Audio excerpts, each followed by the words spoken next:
Hello friends, आज मैं आपके साथ डिस्कस करूंगा माइक्रो इकोनॉमिक्स का एक और टॉपिक जो कि थ्योरी ऑफ कंज्यूमर या कंज्यूमर थ्योरी या कंज्यूमर बिहेवियर में बहुत इंपॉर्टेंट है। उसे हम कहते हैं गिफन गुड्स। गिफन गुड्स क्या होते हैं? गिफन गुड्स जानने हमारे लिए इसलिए इंपॉर्टेंट है क्योंकि लॉ ऑफ डिमांड को मानने से इनकार कर देते हैं। लॉ ऑफ डिमांड की एक्सेप्शन होती है ये, ठीक है। तो गिफन गुड्स क्या हैं? सिंपल वर्ड्स में समझाते हैं। ये वो गुड्स हैं जिसमें प्राइस इफेक्ट पॉजिटिव है। मतलब अगर प्राइस ऑफ गिफन गुड बढ़ जाएगा तो आपकी जो डिमांड फॉर गिफन गुड है वो बढ़ जाएगी, और जब भी इसका प्राइस गिरेगा इसकी डिमांड गिर जाएगी। कैसे होता है वो मैं एक्सप्लेन करूंगा। दूसरी साइड चलते हैं। तो जब भी इनकम बढ़ जाती है तो आप गिफन गुड नहीं लेते, और जब भी इनकम कम हो जाती है तो गिफन गुड ज़्यादा खाते हो। तो गिफन गुड एक टाइप का इन्फीरियर गुड है, लो क्वालिटी गुड है। मगर इसमें होता क्या है, जब भी प्राइस बढ़ता है तो आप इसकी डिमांड बढ़ा लेते हो, और जब प्राइस गिरता है तो नहीं खाते। और दूसरी तरफ जब इनकम बढ़ती है तो आप क्या करते हो, आप demand for Giffen good come करते हो, क्योंकि ये लो क्वालिटी का गुड है, ठीक है। तो मैं आपको एक ऐसी एग्जांपल देता हूँ जो आपको ज़िंदगी भर याद रहेगी।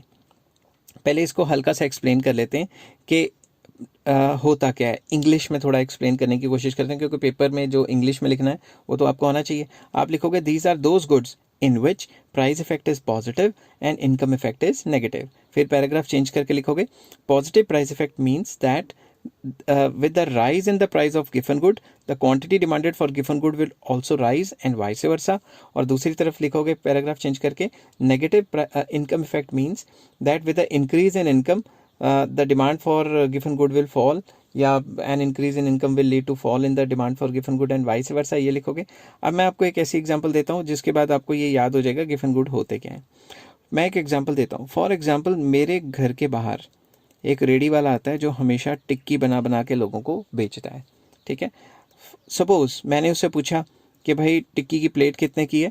उसने कहा कि भाई 20 रुपीज़ पर प्लेट, ठीक है, 20 रुपीज़ है पर प्लेट। अब दिमाग से सोचो, एक तो वो रेडी पे बेच रहा है, ऊपर से 20 रुपीज़ पर प्लेट। मैं कहूँगा चलो ठीक है, शोरूम में जाता तो 30 रुपीज़ की या 40 रुपीज़ की आ जाती, चलो एक बार खा के देख लेता हूँ। तो दूसरे दिन क्या हुआ, वो आया दोबारा और मैंने उससे पूछा कि भाई क्या प्राइस है। वो कहेगा 2 रुपये पर प्लेट। तो जैसे ही उसने प्राइस ऑफ टिक्की जो गिरा दी, मैं कहूँगा यार 2 रुपये में तो ये मुझे लग रहा है कोई ना कोई इसने मिलावट की है, या कुछ ख़राब माल, या कल की टिक्कियाँ फिर से रीफ्राई कर करके बेच रहा है। मेरे दिमाग में शक आ जाएगा।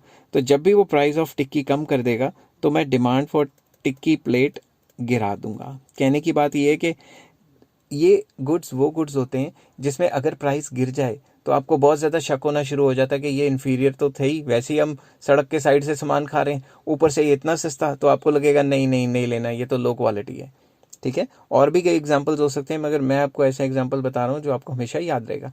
और अगर वो आपको थोड़ा महंगा दे देता तो आप खरीद लेते।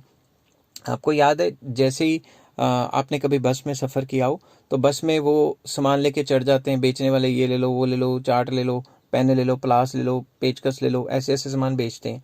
मगर जब कुछ ज़्यादा ही सस्ता देते हैं तो बहुत कम लोग हैं जो खरीदते हैं, ना के बराबर। और अगर वो थोड़ा सा महंगा देंगे तो आप कहेंगे क्या पता अच्छी क्वालिटी हो। सिमिलरली जब कोई फेस्टिवल सीज़न होता है तो मेले लगते हैं, तो मेले में जाके जो लोग सामान खरीदते हैं, अगर वो ज़रूरत से ज़्यादा सस्ता होगा तो वो कहेंगे कि भाई ये तो अच्छा नहीं लग रहा, ये नहीं खरीदेंगे, उनको शक हो जाएगा। और अगर ज़रूरत से ज़्यादा महंगा तो नहीं कह रहा, नॉर्मल सा रेट होएगा, तो कहेंगे चलो ख़रीद के देख लेते हैं। तो कोई भी एक ऐसा गुड जिसमें प्राइस के बढ़ने से उसकी डिमांड बढ़ जाए और प्राइस के गिरने से उसकी डिमांड गिर जाए, और उसकी जो इनकम और डिमांड में रिलेशन है वो नेगेटिव हो, इसका मतलब है ये कि एक इन्फीरियर टाइप का गुड हो, उस गुड को हम गिफन गुड्स कहते हैं। तो आई होप ये सारी चीज़ें आपको समझ आई होंगी। अगर आपको समझ आई हैं तो please like, share and subscribe. Take care. Have a nice day.